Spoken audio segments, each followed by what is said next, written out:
un boliviano representante del liberalismo y el libertarismo en el país, sino pues por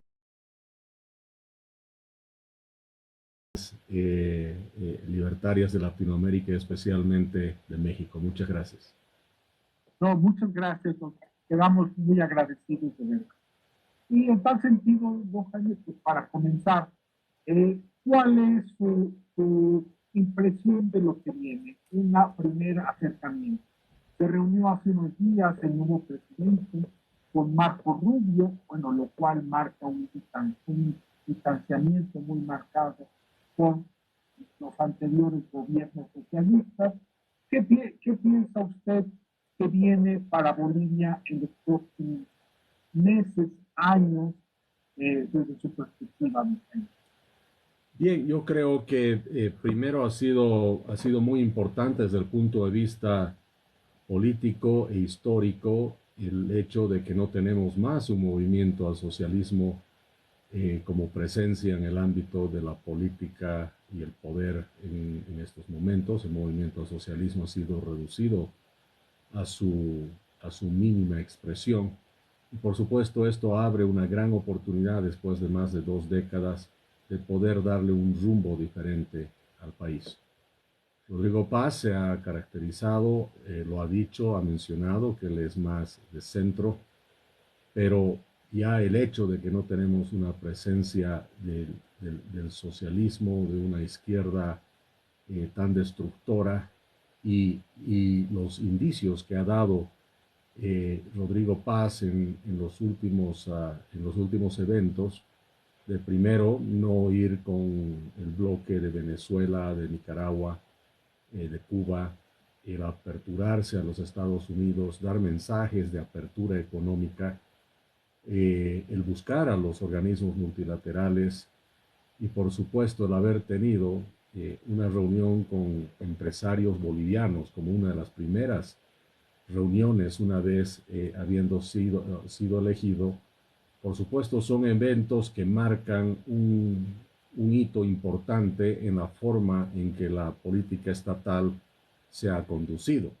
Básicamente, estas 4 o 5 acciones que ha hecho el presidente Paz son totalmente contrarias y un giro de 180 grados de lo que habíamos estado viendo en, en Bolivia, eh, generalmente con el movimiento al socialismo. Entonces, eso creo que es positivo, ha mandado buenas señales y por supuesto las expectativas de la gente respecto a su gobierno son bastante altos. Esperamos el 8 de noviembre que haya más revelaciones para poder identificar también, especialmente nosotros los liberales, claramente si las políticas van en el camino correcto. Y estaremos dispuestos a aplaudir lo que está bien y seremos muy críticos constructivamente de todo lo que veamos que no va en la línea de lo liberal. Muchas gracias, don Jaime.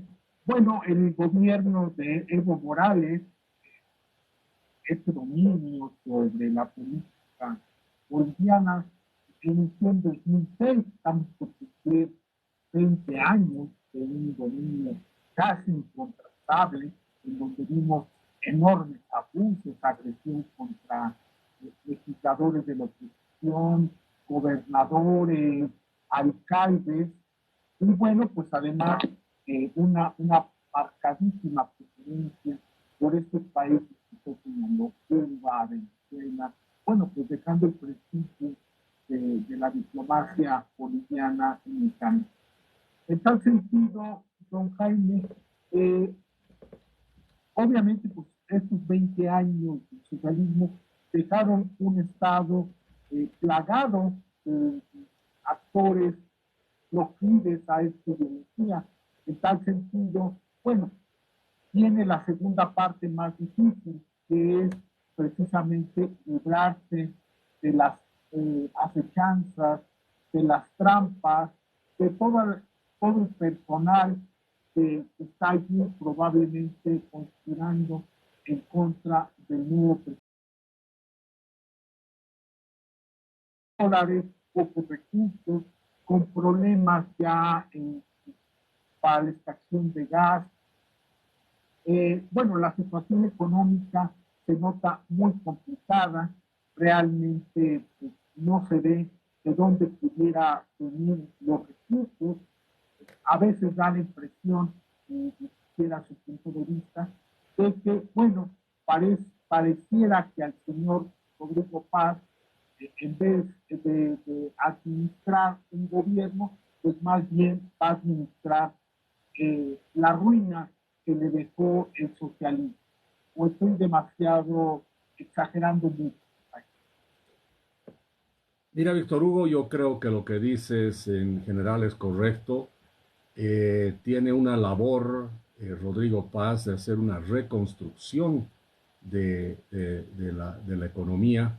Y fíjate que en eso sí yo tengo la siguiente visión y déjame explicarte primero desde el punto de vista eh, con un ejemplo que creo que nos puede ayudar a entender. Bolivia era un país que, como un avión que volaba a 32.000 pies y el masismo nos llevó debajo de los 5.000 pies. Una altura muy peligrosa, a punto de un avión a punto de estrellarse.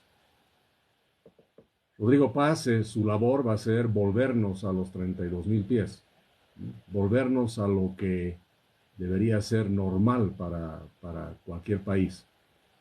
Sin embargo, creo que los bolivianos no queremos simplemente volver a lo de antes, lo que queremos es salir de órbita, ir mucho más alto.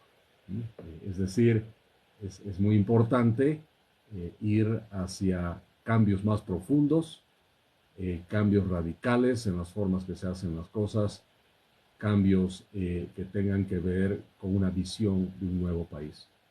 Entonces, los 5 años que tiene Rodrigo Paz podrían ser de alguna manera una base para que después se puedan acelerar esos cambios, porque tú sabes que estos cambios toman muchos años.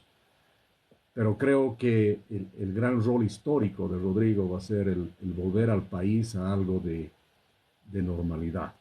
Entonces, tiene que actuar rápidamente sobre temas netamente económicos, por supuesto. Tiene un desafío muy grande en estabilizar la economía.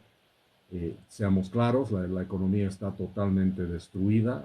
Como origen de la crisis es el enorme déficit fiscal que ha llevado a Bolivia a una crisis fiscal y la crisis fiscal a una crisis de balanza de pagos.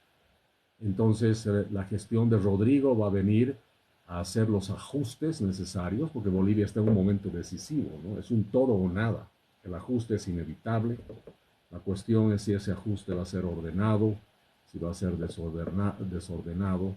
Y ese ajuste necesario va a venir obviamente, con un impacto social muy importante.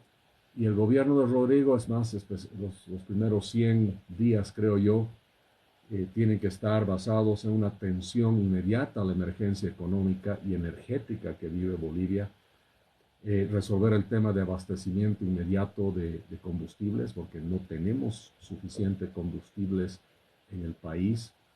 Tiene que crear un fondo de estabilización cambiaria y fiscal, como lo ha dicho en su programa, y tiene que, bueno, ya ha empezado, pero tiene que llegar a concretar de manera efectiva desembolsos de organismos multilaterales con los cuales se ha estado reuniendo. Va a tener que congelar momentáneamente muchos de las subvenciones que se ha estado haciendo, con la idea de que se retiren totalmente. Tiene que detener el financiamiento del Banco Central de Bolivia al Tesoro. Necesita incorporar disciplina monetaria urgentemente. Tiene que reducir trámites, aranceles para importación de insumos y repuestos. Entonces, tiene que entrar de alguna manera a una Bolivia que se tiene que dividir en 3 fases, digamos, su actuar.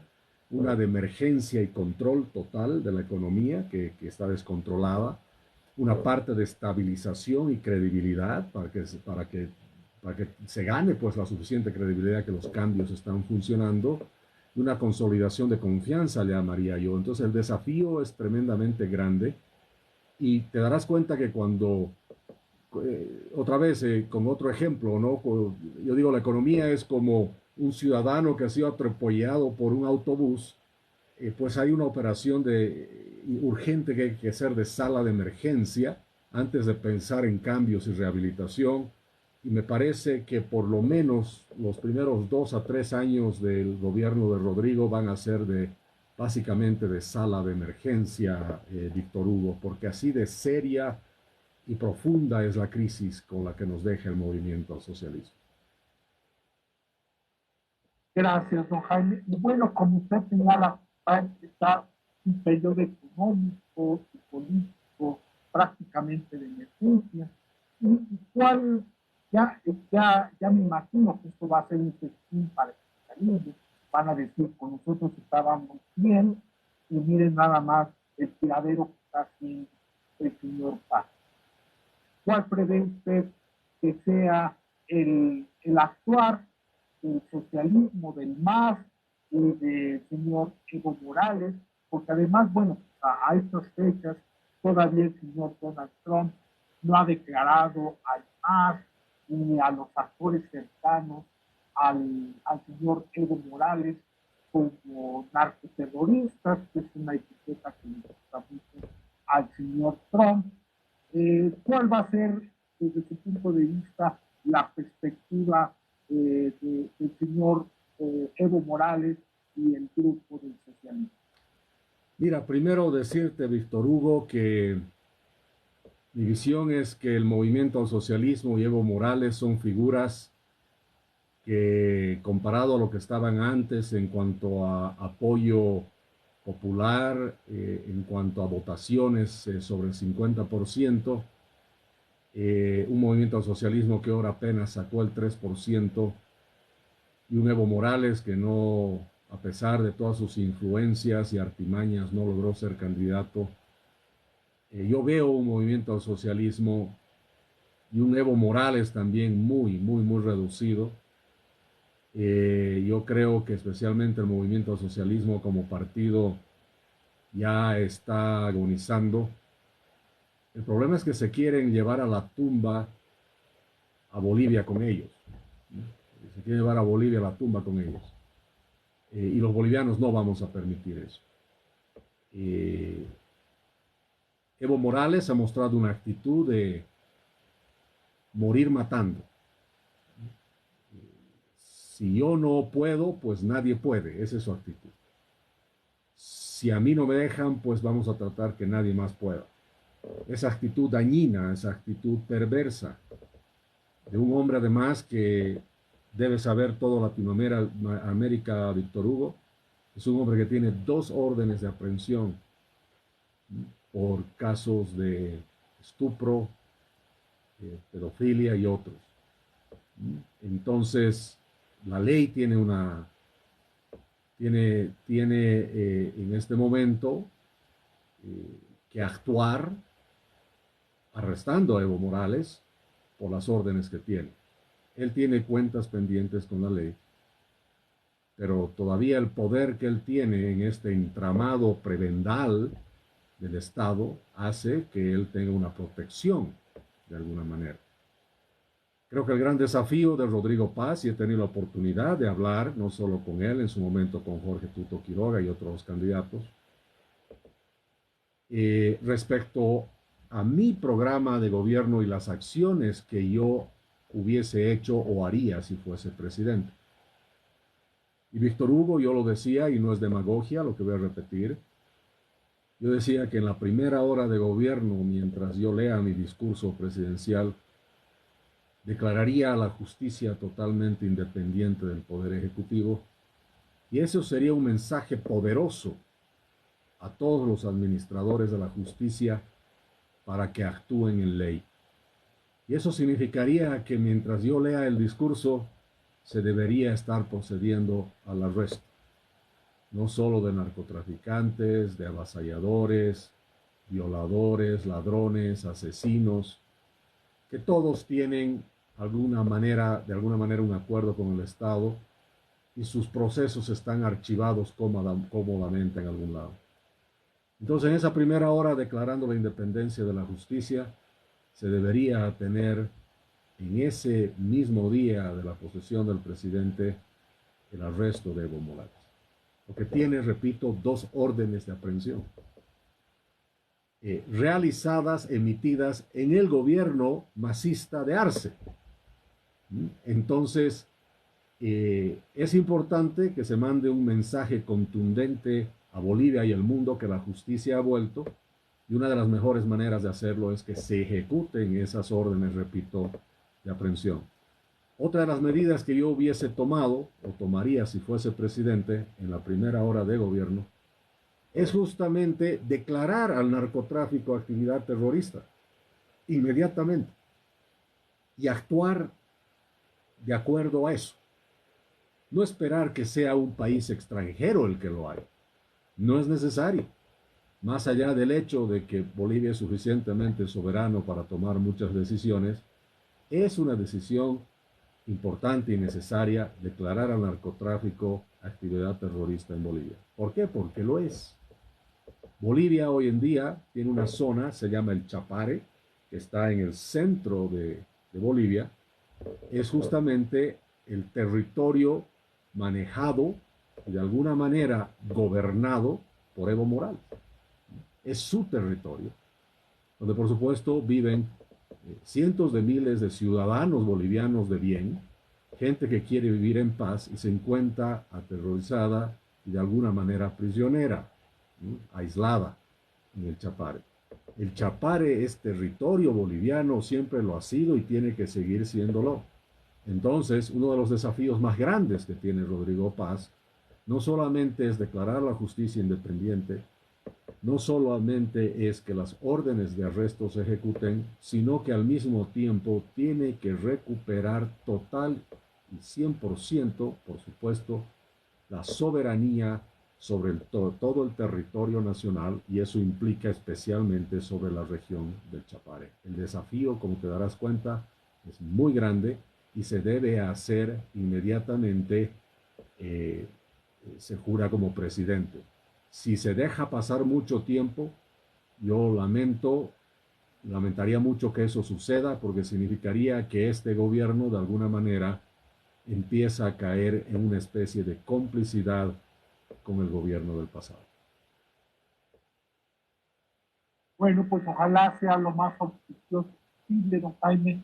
A mí me da la impresión de que a lo mejor se llega a una especie de transacción, como de alguna manera sucedió también en la presidenta Cristina Fernández de Kirchner, fue condenada en una de las 10 causas que se le siguen, todavía está en proceso otras 9, una dentro de unos cuantos días va a comenzar, y bueno, pues irla a meter a la cárcel era prácticamente imposible, porque el país, bueno, algunos de los seguidores de ella, pues hubieran hecho imposible eso.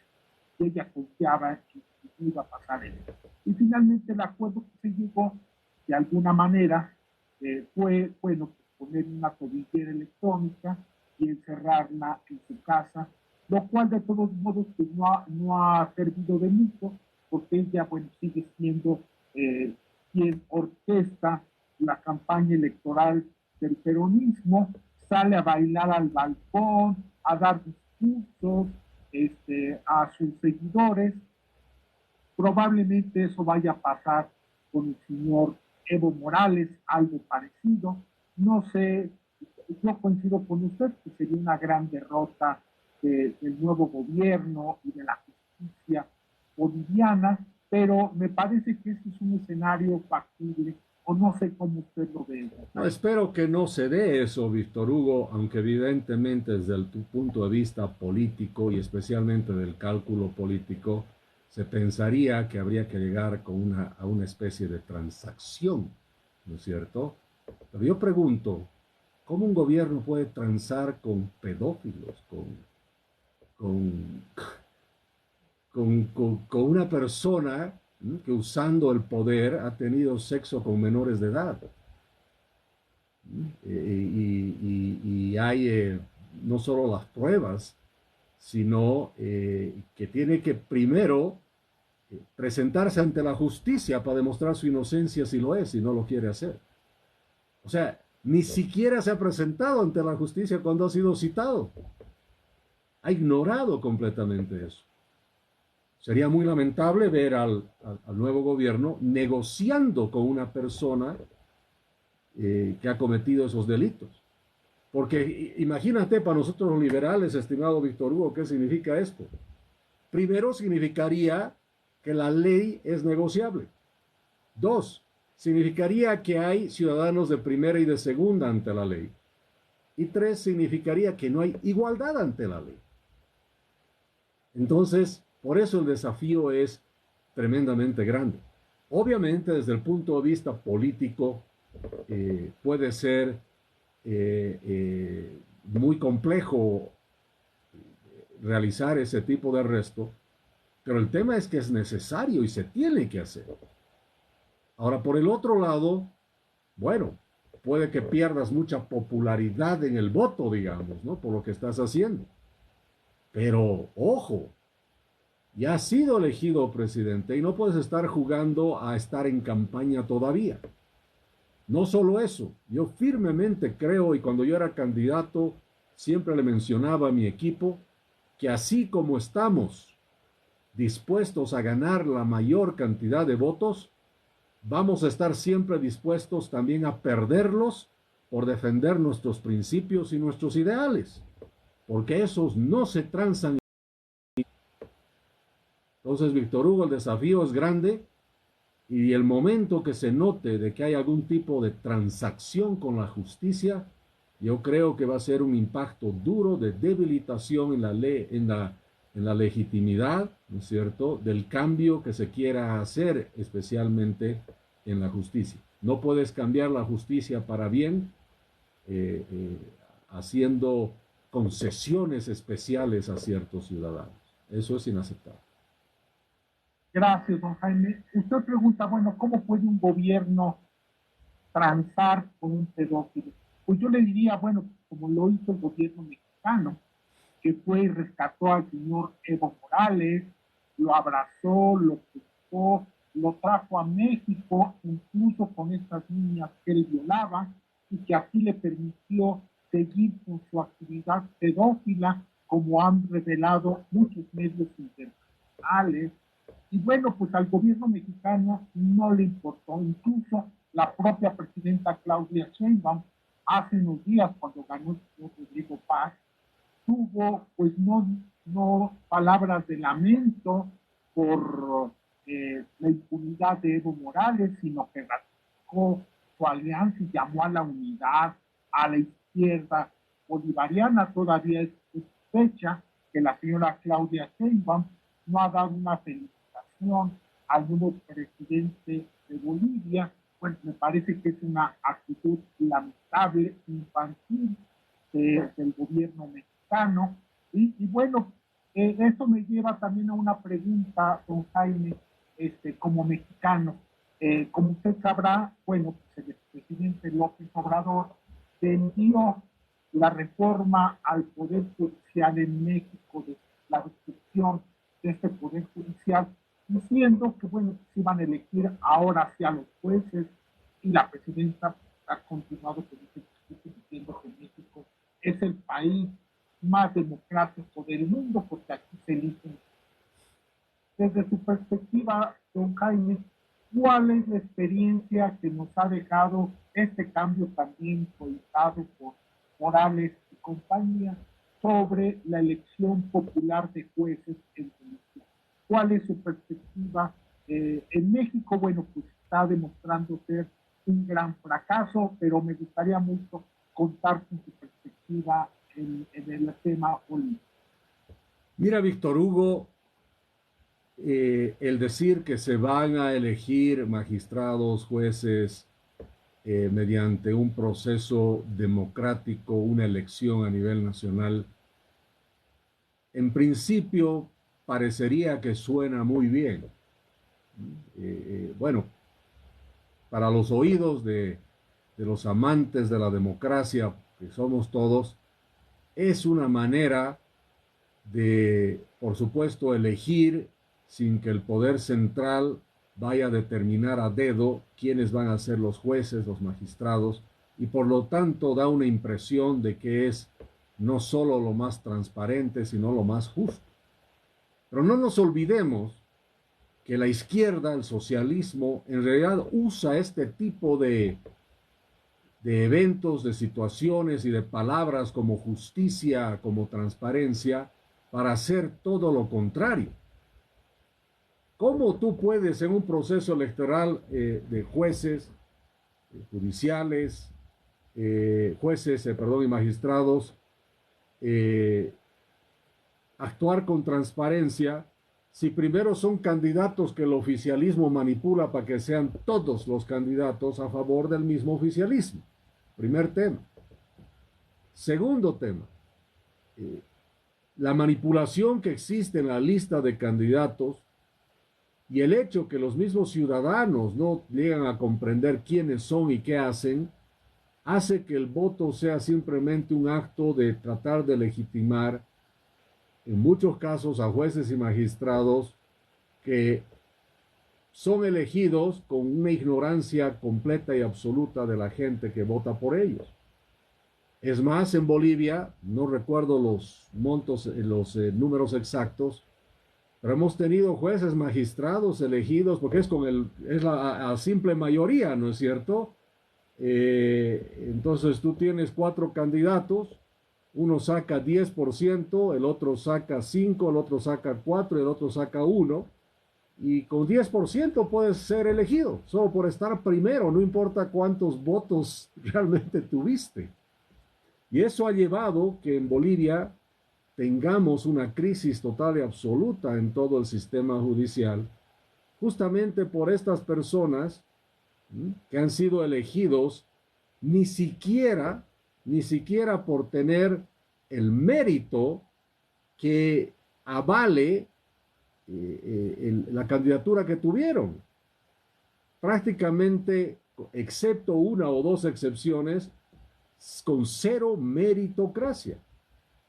Entonces tienes gente totalmente politizada, en la mayoría de los casos, debo hablar porque nunca podemos generalizar, pero también gente que ni siquiera es apta para el cargo que tiene.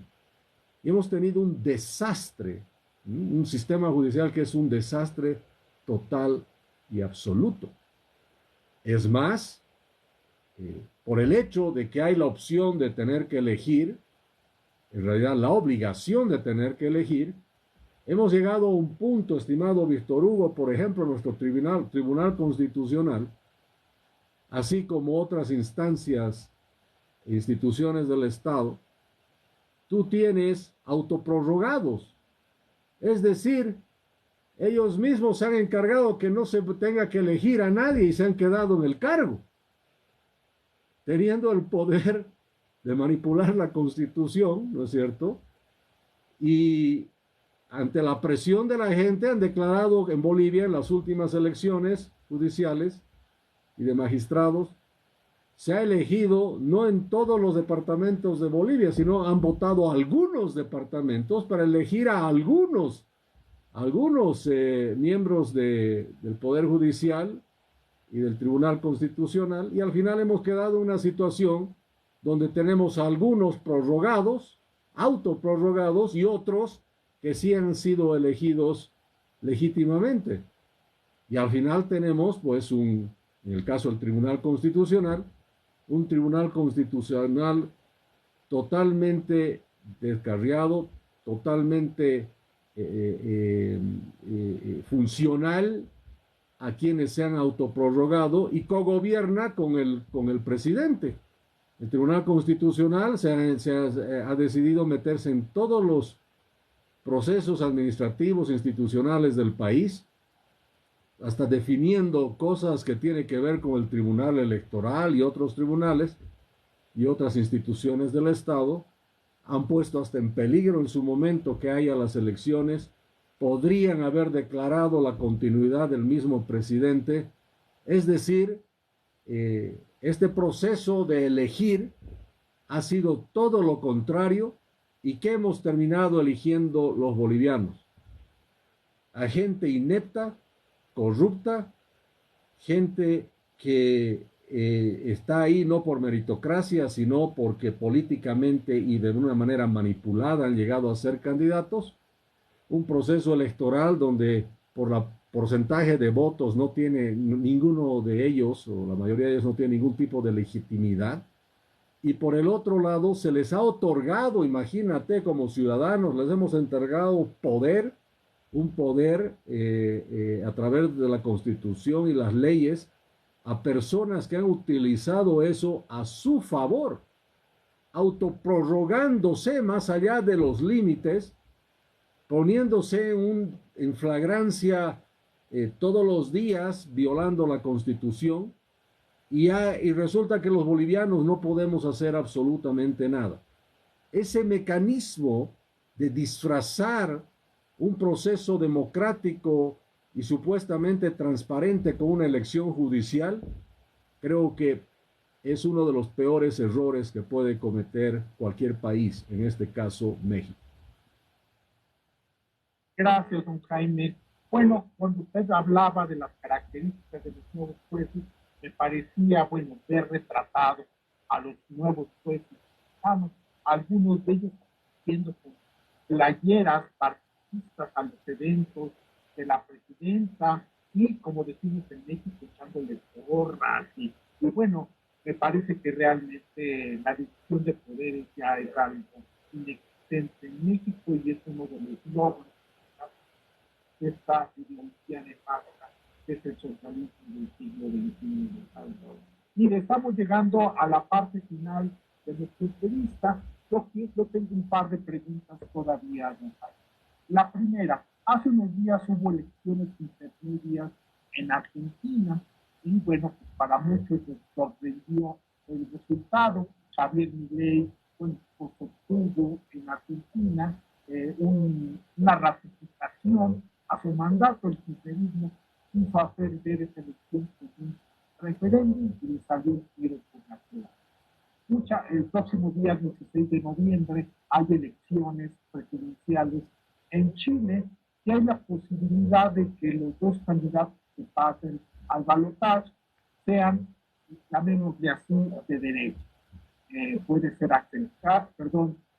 Johannes Kaiser, la candidata Matei o el candidato de derecha.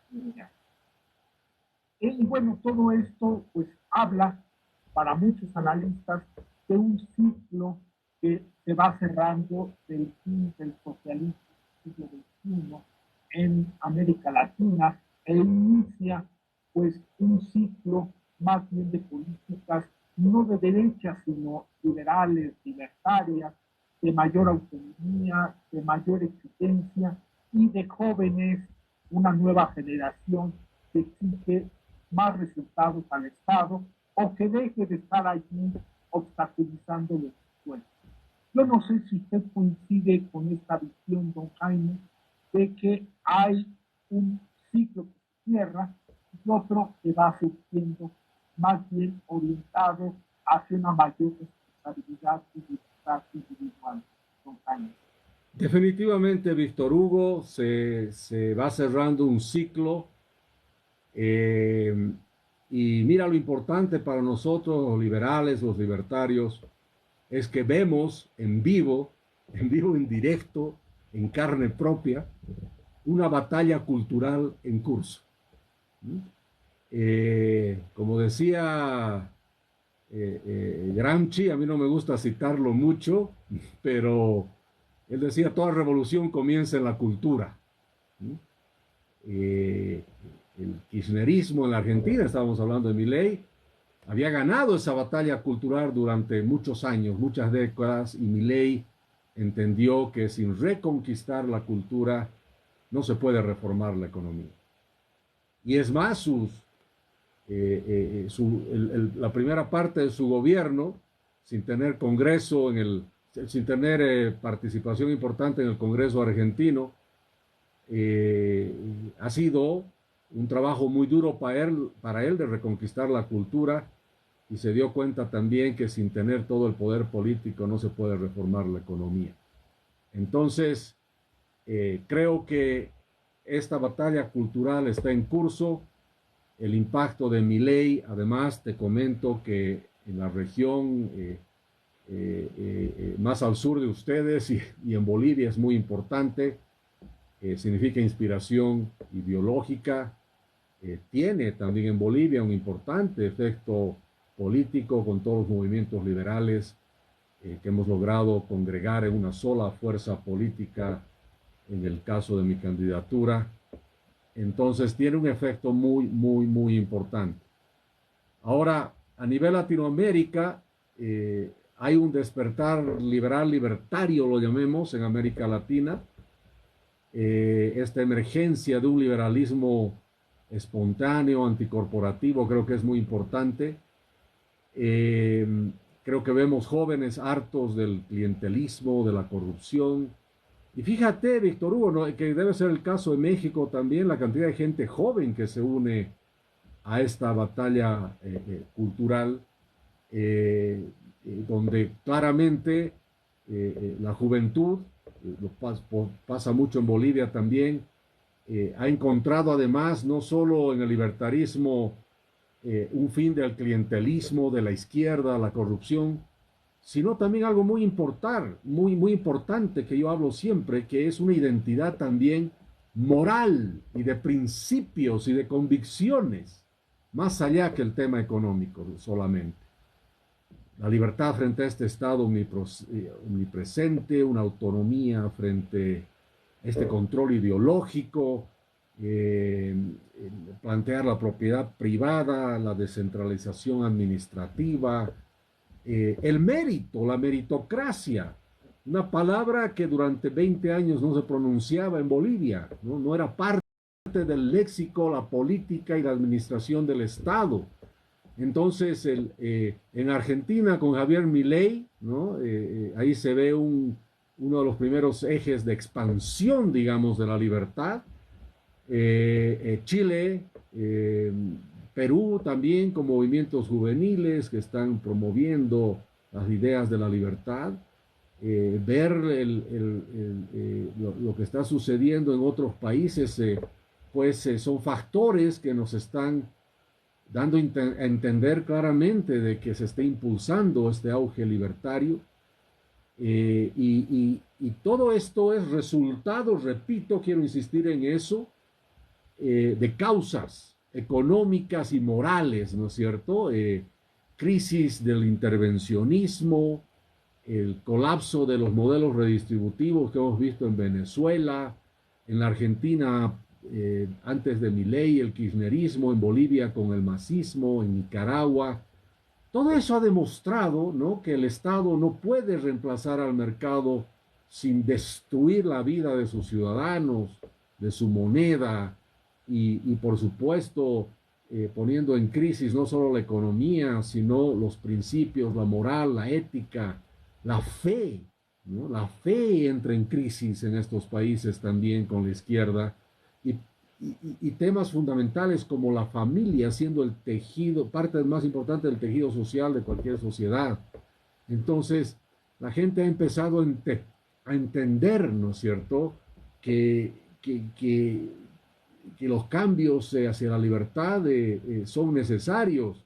El hartazgo con la corrupción, la impunidad, todo eso alimenta esta necesidad de cambio y las perspectivas del liberalismo, por eso en América Latina, son crecientes, son estructurales, enfrentan, sin embargo, esto es importante, Víctor Hugo, una resistencia cultural, burocrática, y de ahí viene, ¿no es cierto?, de ahí viene esta necesidad de programas como los tuyos, que hablemos mexicanos, bolivianos, argentinos, chilenos, hablemos, vayamos más allá de nuestras fronteras y trabajemos juntos en darle curso al futuro libertario que se viene para América Latina y va creciendo. El libertarismo en América Latina ya no es una resistencia intelectual, es una alternativa de civilización y está surgiendo, creo yo, como una nueva moral política, ¿no? El ciudadano responsable frente al Estado depredador. Creo que eso Eso es un mensaje importante. En Bolivia hemos propuesto la Bolivia de propietarios, la Bolivia de emprendedores, la Bolivia de ciudadanos libres, y, y justamente ese mensaje caló tan fuerte que el sistema tradicional prebendal corrupto que domina Bolivia se asustó de nosotros y tuve que ser inhabilitado mi candidatura ilegalmente por una colusión entre el oficialismo y la misma oposición funcional, porque obviamente las viejas estructuras, la política antigua, la política añeja, corrupta y prebendal, tiene miedo al cambio. Pero estamos avanzando poco a poco, como tú mencionas, en Latinoamérica, y por supuesto también será ese cambio que empieza a florecer en Bolivia. Que así sea, don Jaime. Y mi última pregunta, bueno, usted es un actor político, se ha inscrito, ha hecho trabajo a ras de tierra. ¿Qué le diría usted a otros grupos libertarios en América Latina? ¿Cuál es el futuro también del libertarismo en Bolivia? ¿Qué usted podría aconsejarles, decirles, recomendarles a otros libertarios de América Latina para lograr una mayor eficacia? Yo creo que es importante el trabajo más allá de nuestras fronteras. Yo creo que es importante hablar de el despertar liberal. Yo creo que es importante no esperar a que quiebren nuestras economías, se nos agoten las reservas y tengas, como el caso de Bolivia, 600 perseguidos políticos para que recién nos demos cuenta que la libertad es importante. No lleguemos a esos extremos. Creo que es importante adelantarse a esos eventos. Y creo que es fundamental mandar mensajes que el Estado no debe crear empleo, debe dejar trabajar, que quede claro que el obstáculo en el desarrollo es el propio Estado, que no se trata de cuánto el Estado nos da, sino de cuánto nos ha quitado. Creo que es fundamental que entendamos los latinoamericanos que la riqueza no se reparte, se genera, y que sin propiedad privada no hay libertad, y para que haya propiedad privada tiene que haber justicia e igualdad ante la ley. Creo que esos son los conceptos básicos de la libertad que la gente común puede entender claramente y se identifica con ellos. Y además es parte de nuestro lenguaje universal de todos los liberales, no importa dónde estamos. Cuando hablemos de estas cosas que acabo de mencionar, creo que todos los entendemos y nos entendemos claramente. Las perspectivas para Latinoamérica creo que son muy interesantes desde el punto de vista de las ideas de la libertad. Y creo que también es fundamental introducir como liberales los elementos importantes que van más allá de la economía. Te decía hace un momento, el libertarismo en América Latina, que no sea simplemente un tema de resistencia simplemente intelectual, que se vea como lo que es, una alternativa de civilización, y que quede claro, ¿no?, que ser libertario es también tener una convicción moral, de convicciones, de principios, que absolutamente nadie tiene derecho a estar por encima de nosotros, menos el Estado. Y creo que es importante esa convicción de entender de que la propiedad, el mérito, la libertad tienen que ser la base de una nueva Latinoamérica, una Latinoamérica liberal, de un país y de países como Bolivia y otros, de propietarios, de emprendedores, de ciudadanos libres. Gracias, don Jaime. Bueno, pues el momento actual de América Latina se debate, siguiendo sus palabras, entre civilización o barbarie, realizando este libro domingo Sarmiento. Y bueno, pues ojalá se logre cantar con las ideas de la libertad que son como las de la civilización. Yo no sé si para terminar tenga usted alguna mensaje, alguna cosa que quiera anunciar, con mucho gusto, o bien remarcar, o algo que usted considere que es importante que yo por mi presentación no le pregunte. Mira, justamente en esta batalla cultural y en este esfuerzo que hemos hecho durante mi candidatura, que como te dije, fue coartada, fue obstruida con una inhabilitación, no solo una, dos veces fui inhabilitado como candidato, no me dejaron avanzar. Decirles que, sin embargo, habrán podido inhabilitar mi candidatura, pero no han inhabilitado las ideas de la libertad en Bolivia. Creen que nos han sacado de alguna manera del juego, nos han sacado de la historia, pero no, estamos más adentro que nunca. De todos los bolivianos, ansiosos de cambio, de renovación y por supuesto de ver las ideas de la libertad implementadas en Bolivia. Para nosotros, Víctor Hugo, la inhabilitación no ha sido más que el reflejo claro, contundente, de que el sistema nos tiene miedo. Así que lo vemos así como una buena señal. Y por eso es que nos hemos embarcado en lo que llamamos la Marcha por la Libertad. Aunque las elecciones terminaron en Bolivia, yo sigo en campaña. Llevo más de 2 meses viajando por todo Bolivia. Vamos hasta los rincones más recónditos de Bolivia y seguimos viajando por todo el país, llevando las ideas de la libertad. Estamos constituyendo nuestro propio partido político, un partido político liberal, por supuesto, y estamos invitando a todos los bolivianos a unirse en este esfuerzo.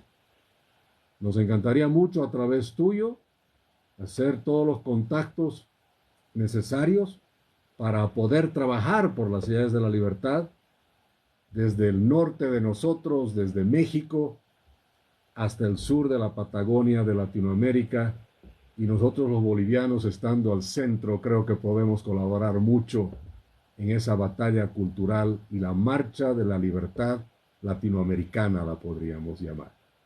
Así que yo hago más que un planteamiento de una idea, el planteamiento de una gran posibilidad y de una propuesta de que todos los latinoamericanos amantes de la libertad podamos unirnos en un solo esfuerzo y trabajar juntos. Gracias, Víctor Hugo. Ojalá sea así, don Jaime. Bueno, considérenos, por favor, como aliados en México Libertario, en la Alianza Libertaria de América, en este esfuerzo que usted está haciendo de manera tan estelar en Bolivia. Y bueno, pues estamos en sus órdenes. Yo le agradezco mucho su tiempo, la generosidad que tuvo para nosotros, dentro de la agenda que tiene. Y bueno, pues seguimos aquí por... Muchísimas gracias. Muchas gracias. Muy buenas tardes. Recording stopped. Muchas gracias, don Jaime. Yo le agradezco mucho y le hago llegar el video. Yo espero el próximo jueves ya tenerlo en el aire y le agradezco mucho realmente su atención. Y bueno, seguimos así. Víctor Hugo, a ti las gracias. Un abrazo grande. Buenas tardes. Chao. Mucho éxito. Gracias. Gracias, gracias. Amigos, buenas tardes. Esta era una entrevista con un grupo libertario mexicano y otros que se unieron para la transmisión en vivo en México. Se va a transmitir en estos días en Centroamérica. Por supuesto, vamos a pedir una copia para retransmitir en Bolivia.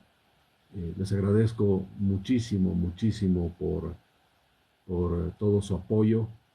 A ver, voy a responder algunas preguntas. Me dice si estoy avalando la candidatura para subnacionales a Javier Iturralde. No, yo no avalo ninguna candidatura. Javier es un muy buen amigo, lo conozco muy bien, pero no estoy avalando ninguna candidatura, ni de Javier ni de nadie. En todo Bolivia no avalamos ninguna candidatura. Sí vamos y esperamos poder conversar con potenciales candidatos, incluyendo por supuesto Javier, que me parece una persona muy interesante, un profesional muy destacado, pero en el ámbito político no tenemos ningún tipo de alianza ni de relación. Vamos a estar trabajando con los grupos que se han sumado a nuestro esfuerzo de armar el partido político. Vamos a estar conversando con todos aquellos que quieran participar unidos a nosotros en las subnacionales. Estamos en ese periodo justamente de conformación de equipos para trabajar sobre el tema, pero no hay ningún candidato que esté avalado por nosotros o que tenga mi apoyo. Quiero ser enfático en eso para que no se confunda la gente. Me preguntan si soy parte de Voz Liberal. Miren, nunca he sido parte de Voz Liberal. Voz Liberal es un equipo maravilloso de gente que me colaboró durante la campaña, pero decidieron trabajar con otro tipo de alianzas políticas por ahora. Por lo tanto, ya no trabajamos juntos. Nosotros estamos armando un partido político y no tenemos ningún tipo de relación en este momento con Voz Liberal.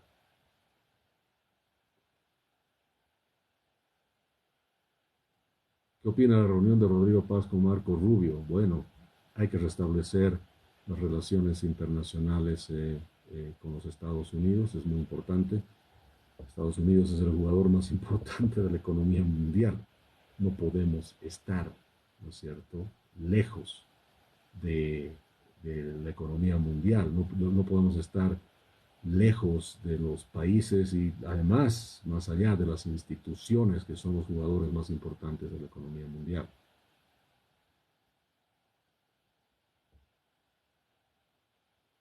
Gracias, gracias, gracias. Que recomiende un libro, dice. Mira, cualquier libro de Hayek o Axel Kaiser, te lo recomiendo, y hay varios.